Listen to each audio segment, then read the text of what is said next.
현재 대한민국을 지배하는 권력 랭킹 3등 안에를 살펴보면 물론 그 문재인 대통령이 있을 것이고 검찰쯤이나 아니면 사법부가 그 다음쯤 될까요? 저는 그 다음 한 세 번째가 민주노총이라고 생각합니다. 지금 민노총은 무소불위의 절대 권력이 돼 있죠. 그 누구도 건드리지 못하고 그 누구도 그들의 관역에 한번 걸리면 망하지 않고는 벗어날 수 없는 그런 세력으로 크게 됐습니다. 며칠 전에 경찰이 민주노총 김명한 위원장을 구속하자.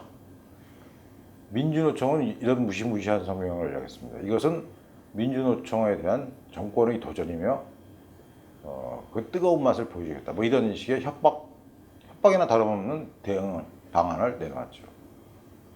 위원장이 잘못해서 구속되는 게 당연한데 무슨 민노총에 대한 도전은 무슨 도전이고 정부를 또 그렇게 협박하는 노조가 됐지 어떤 노조인지. 물론 우리나라에 있는 그 민주노총이라는 노조는 그런 괴물처럼 살아왔습니다. 저는 95년부터 지금까지 24년 동안 민노총과 직간접적으로 연관을 갖고 있었기 때문에 그 사람들이 어떻게 성장해 왔는가 역사를 좀 알아요. 지금은 상대도 안 하지만. 지난 20일 날 서초동의 서울지방 변호사회관 지하 1층에서 민주노총 관련 세미나가 열렸을 때 저도 이제 발제자가 아니라 토론자로 참석을 한 적이 있습니다.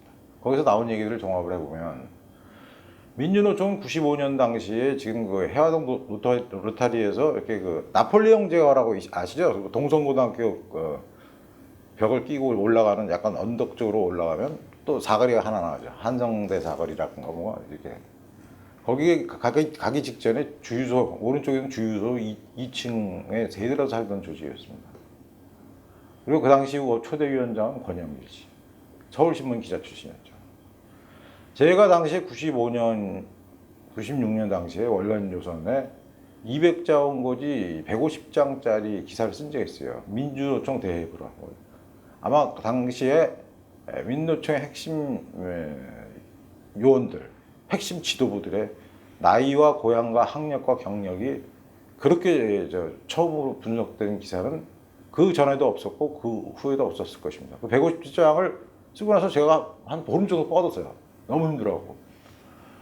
근데 보니까 거기 너무 놀랄 만한 내용들이 너무 많이 나왔는데 그 첫 번째가 초대위원장 권영길 씨의 선친이 공산당의 빨치산 거의 뭐 대장이었더라고요. 근데 그 부분을 제가 잘못 손대면 또 조선일보가 빨치산 부분에 대해서 뭐 왜곡 보도한다라는 욕을 먹을 게 뻔해서 저는 원래 그동안까지 제 기사를 남에게 보여준 적이 없었는데 전 150장, 200장까지 150장에 달하는 분량을 권영길 씨에게 주고 권 선배가 보시고 제가 좀 왜곡한 것 같은 부분이 있으면 빨간 색연필로 좀 정정을 해주십시오. 그래서 제가 반영을 할 수 있으면 모두 반영해 드리겠습니다 라고 했더니 이틀 후에 저한테 수정을 본 원고를 돌려줬는데 자기 아버지 빨치산 부분에 대해서는 손을 안 대더라고요. 그래서 저는 속으로 그래도 기자 선배라서 저 정도의 양심은 있구나 라고 믿고 이제 그 책을 나가기 시작했는데 그 책이 나가고부터 한 1년쯤 지나면서 민노총에는 노선의 변경이 오기 시작했습니다. 뭐냐면 언론들이 민노총을 마구잡이로 이제 공격하는 것을 막으려면 언론 중에서도 가장 센 신문사 한 곳을 집중적으로 두들겨패서 남들에게 겁을 주면 그런 것이 없어지지 않겠냐라고 했던 게 그들의 계산이고 그것이 바로 안티조선 운동의 시발점이 된 것입니다. 그래서 저희랑 민노총은 사사건건 그때 법적 소송전을 벌였고요. 그때 그 민노총 편에서 소송에 앞장섰던 사람이 누구냐면 지금 그 윤지호 캐나다로 도망간 윤지호 고소인 중에 나오는 박훈 변호사라고 했죠. 박훈 변호사. 그 사람이 원래 첫 직장이 민노총 여기 보이시나?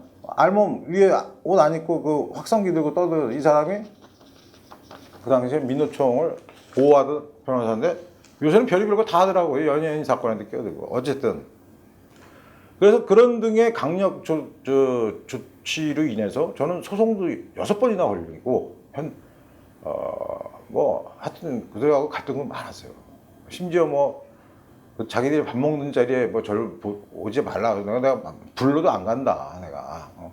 걱정하지 마. 밥이나 조용히 쳐드세요. 이런 식으로 설전도 벌이고 했는데, 여러분도 아시다시피 소송이란 거는 한번 걸어놓으면 무지 불편하죠. 왜냐면 건축은 딱 걸으면 끝나는데, 걸린 측은 그게 사실이 아니면 여러 가지 방향으로 입증을 해야 되고, 검찰이나 경찰에 출두를 한 번 하든지 최소 2번 이상 해서 해야 되고, 또 거기에서도 만족하지 않고 재판을 걸게 되면 또 꼭 끌려다니고 이렇게 되기 때문에, 소송을 건다는 전법은 아주 대단히 치사하면서도 강력한 전략이 되는 것입니다. 근데 예를 들면 제가 걸린 소송은 이런 거였어요.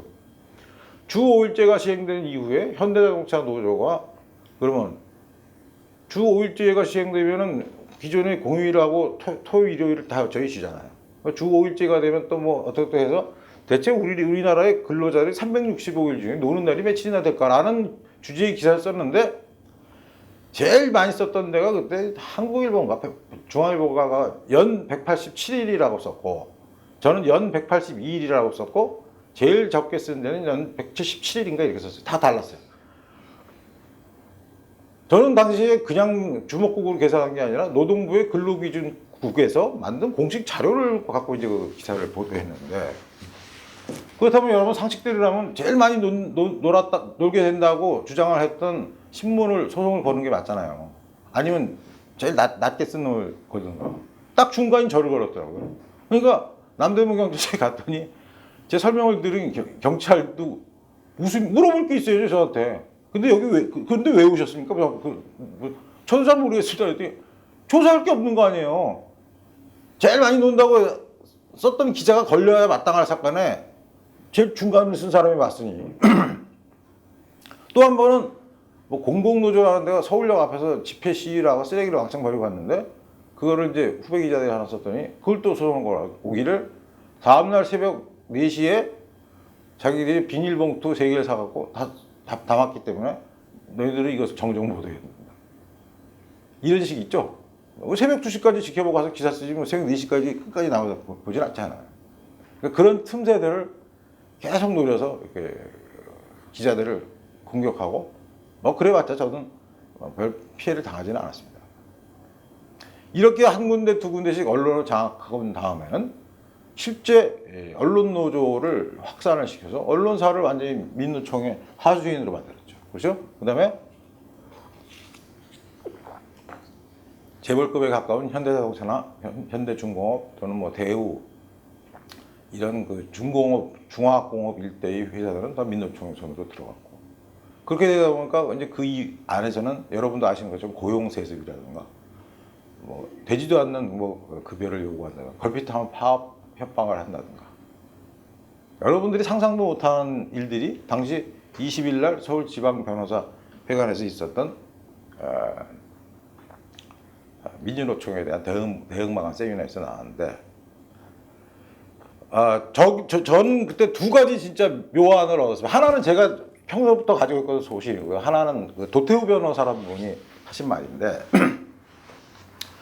저는 우리나라의 노사관계가 이렇게 왜곡되기 시작하는 것은 노사정 관계라는, 즉 정치가 끼어들면서 이렇게 파탄이 나기 시작했다고 믿고요.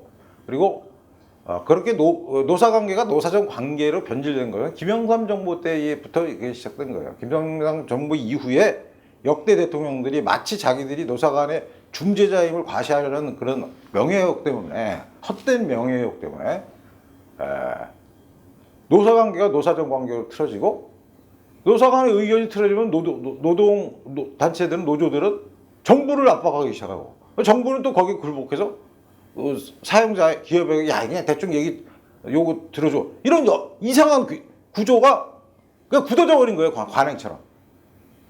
그래서 저는 불합리하게 돌아가고 있는 불합리한 우리나라의 노사정 관계를 개선시키려면, 첫 번째는 정부가 모든 일체의 관계에서 빠져야 되고, 두 번째는 노조에게 파업권이 있다면요, 사용자에게 제일 강력한 무기는 민형사상 소송입니다. 그렇게 민형사상 소송을 불법 파업을 하는 조합원 개인에게 물리면은요, 월급이 차압당하죠.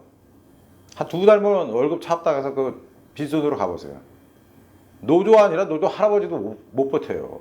애들 학원비 내야지, 와이프 쌀 사서 밥 먹어야지, 뭐 세금 내야지 하는데 2달, 3달 저기 그 빈 봉투로 오고, 집에 차압딱지 딱딱 붙었는데 100여일 장사가 누가 있습니까? 그거 하나만 제대로 했었어 우리나라 노상가가 이렇게 세계 최악의 그 법을 안 만들어도 이미 있어요. 근데 그게 지금 안 되는 거예요 제대로.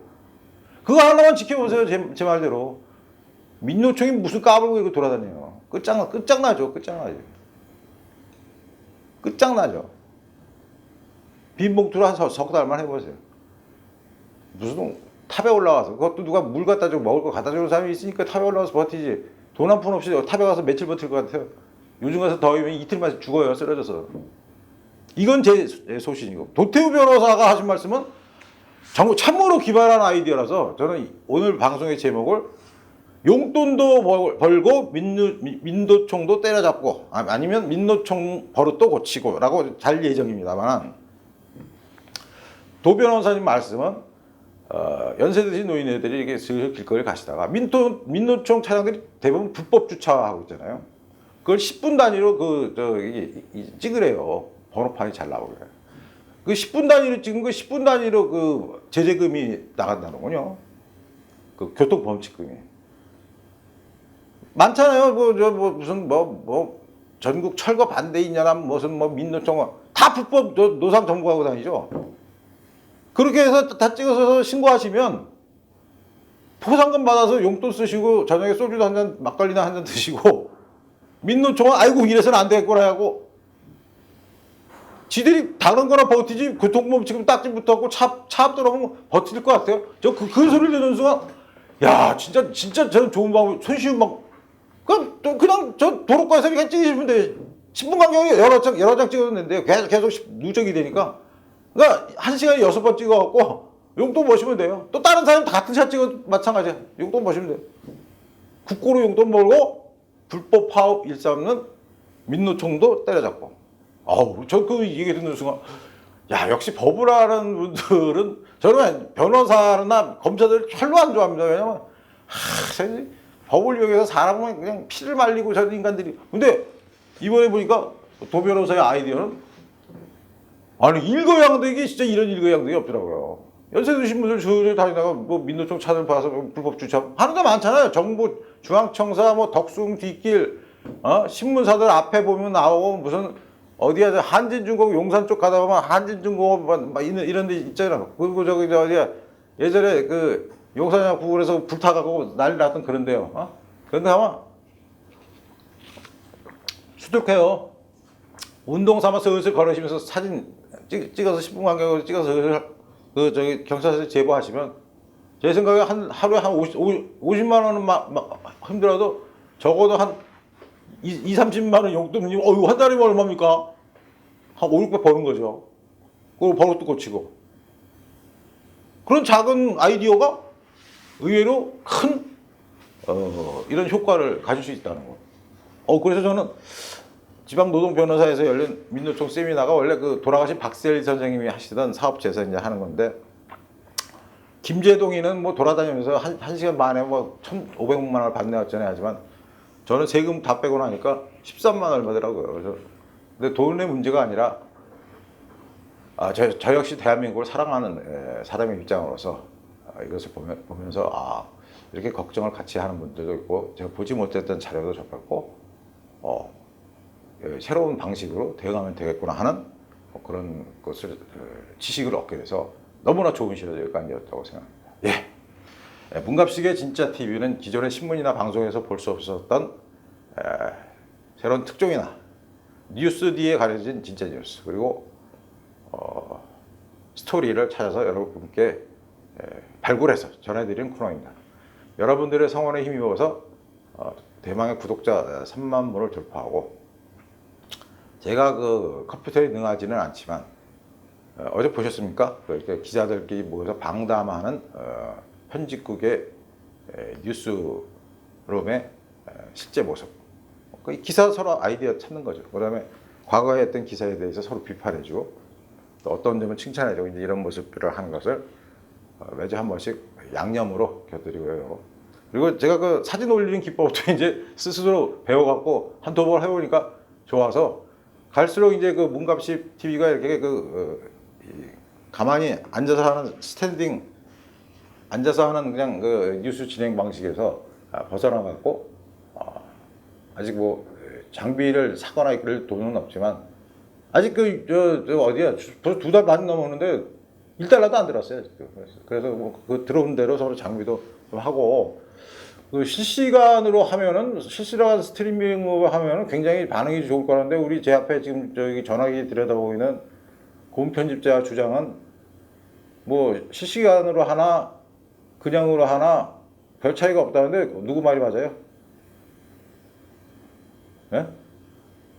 누구 말이 맞냐고. 좀 더 알아보겠습니다. 좀 더 알아보시겠다니까요. 좀 더 알아보고 실시간으로 할 수 있는 그게 되면은. 그리고 이상하게 이분 성함이 최인영 사장인데 잘생겼다고 막 평가가 많더라고요 보니까. 그래서 야, 저 고은 편집자님이 훨씬 문 기자님보다 잘생기셨어요. 그러면서 너무나 제가 부려먹는다고 좋은 신발도 한 켤레 사주고. 근데 원래 신발은 사주는 게 아니에요. 신발 사주면 그거 신고 도망간다 그래서 제가 가끔 맛있는 삼선 짬뽕이나 한 그릇 사드리고 이럴 테니까 우리 이 최인영 사장과 한번 상의를 해서 실시간도 할 수 있는지 한번 알아보고 여러분께 보고를 올리겠습니다. 네, 다음에 또 뵙겠습니다. 감사합니다.